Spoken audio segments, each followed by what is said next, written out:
They've basically sold themselves to the industry, so they're completely controlled with everything they do. They're told what type of music to make, they're given specific producers to work with. They're not thinking for themselves in any way whatsoever anymore, and that's what was so good about the industry 15 years ago and previous, because I'm choosing 15 years because at which point I think it started going downhill rapidly. Exactly, we're talking 1997, and I would pinpoint that very year as the year that it all changed. Yes, I would agree with that 100%, because previous to that you could tell with the type of urban music that was coming out from the UK and the US, the artists were thinking for themselves. They were bringing out what they wanted to bring out. There wasn't as much control going on. They could literally take their track to a label, get it signed, and it would be out. Now it's a case of the label saying, right, this is what you're going to make, this is how it's going to sound, and this is who you're going to work with. From the bottom to the top, from the start to the finish, everything they're doing and releasing now is controlled. What we're seeing in music videos now, for anyone again that just spends more than a couple of minutes studying it, the same symbols and the same images are cropping up time and time again. Covering of one eye, pyramid signs, all kinds of blatant and not so blatant symbology. What have you noticed about the sort of stuff that's going into videos, and what do you think is going on? Well, I think videos is the greatest way to get people behind it all, because the kids watch them every single day on the likes of MTV, being a prime candidate for one of the biggest corporations involved in pushing the symbology, because if it's a big video from big artists, they don't really care what's in that video, they'll show it anyway. You look at the current cream of the crop right now, as we should call them, as your Rihannas, your Nicki Minaj's, these type of people. I can't understand why anyone in this day and age can actually listen to that music. No offence to the artists, but their music is absolute crap. And before you even look at the videos, what are kids hearing and thinking, this is great, this is a brilliant artist? Because, I've listened to music my whole life, as you have.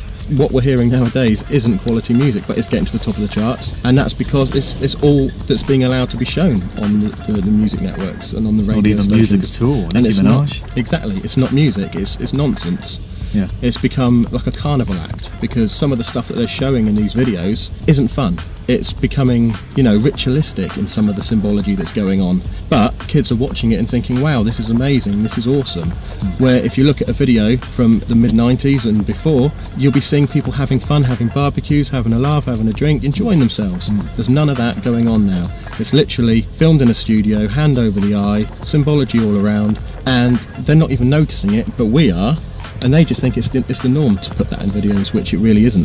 And when you question it, why do all these artists put their hands over their eye? People just say, oh, they're trying to look cool, it's just a cool thing to do. Well, if it's a cool thing to do, why is everyone doing it? Why haven't they found a new way to look cool? And there's going to come a point where guys like us have kind of died off, not literally, but, fallen off the scene, no longer active, so all our memories go with us. And I think that's what they're trying to do. It's a generational thing. They're trying to condition an entire generation. People are getting wise to it, courtesy of information such as this. We've got to do all we can to make people aware of how they're being duped, I feel. Something else that is affecting the music business in a major way in terms of the artists is MK Ultra Monarch programming. Yes. We're talking mind control. And to a lot of people, to hear that for the first time, to hear that artists, their favourite artists, may well be the subject of mind control experiments is going to be too much for them to accept, and they're just going to chuck it out by default. But it's true, there is absolute validity to this, there is absolute evidence available to suggest that it's going on. What is your understanding of how that is being incorporated into the music game?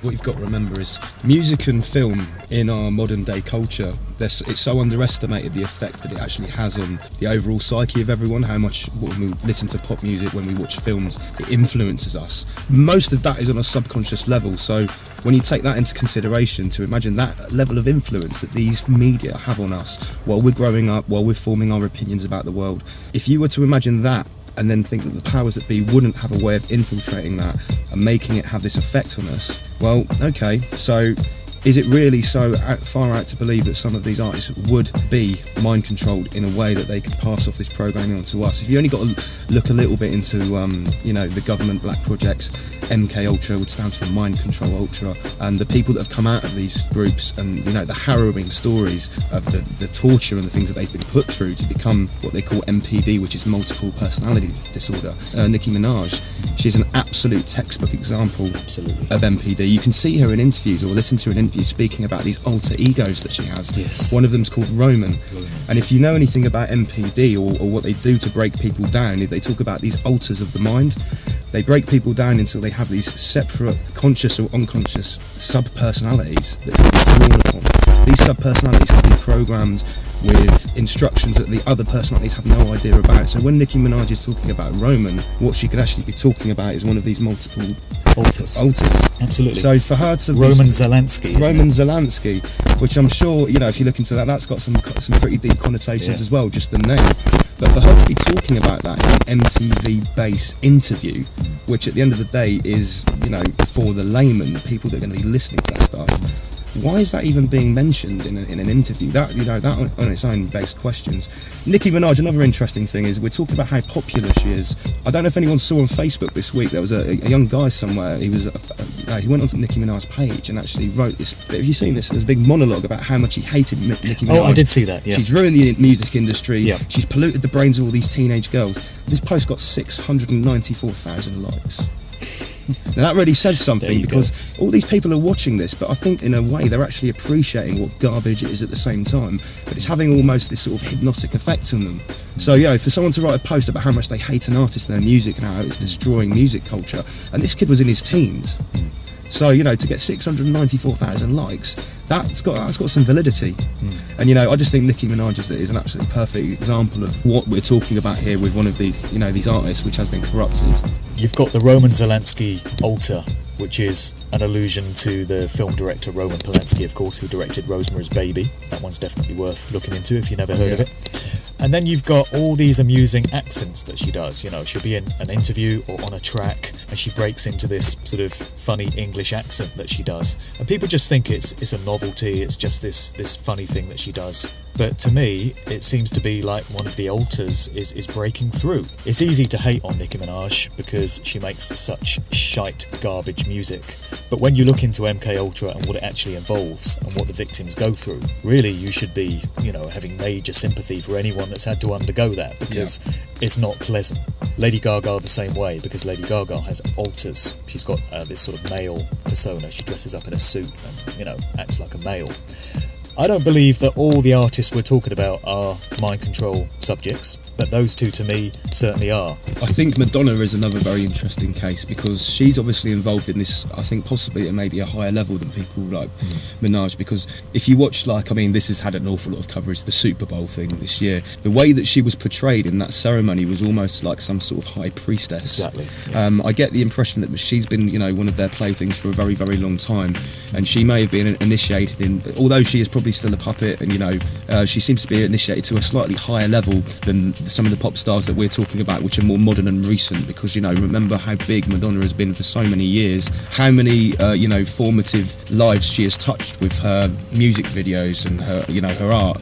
And you've only really got to look what's happened to her over the years, how much she's been manipulated and altered. She's like a ragdoll puppet for basically whatever image they want to portray at any given time. And keep an eye on her, and keep an eye on the videos, because that is absolutely plastered with the kind of symbolism that we're talking about. The all-seeing eyes, you know, the pyramids, the Masonic symbols. It's, you know, her stuff is full of it. Totally. Do you think it's become almost fashionable for people to talk about the Illuminati? It's a bit of a buzzword. I'm sure a lot of people use it without fully having researched it or understanding what it means, but you're getting reference to it in tracks. There's a current Rick Ross track where he says, you know, he's making money, must be Illuminati. And you hear people say, oh, Jay-Z's Illuminati. Whereas, as far as I'm concerned, these artists aren't Illuminati. In their dreams, really. They would never be up there in the upper echelons of what that secret society represents. They're just puppets and stooges of the Illuminati. And I think everyone's jumping on the bandwagon without even understanding the actual meaning, or they're just using it because it is the buzzword. And so many times you notice on Facebook, things will be posted and people say the Illuminati are behind it, the Illuminati, you know, are at it again. And you think, well, no, that's absolutely nothing to do with them. That's just a natural occurring event, but you're blaming it on something you have no clue about because it is the chosen buzzword of the moment. As for the artists themselves, you're absolutely right. You know, in their wildest dreams, they would be part of it. Obviously, the majority of them are controlled from a higher level by elements within that kind of secret society, but they themselves are not Illuminati in any way, you know, and that's all they are, they're pawns.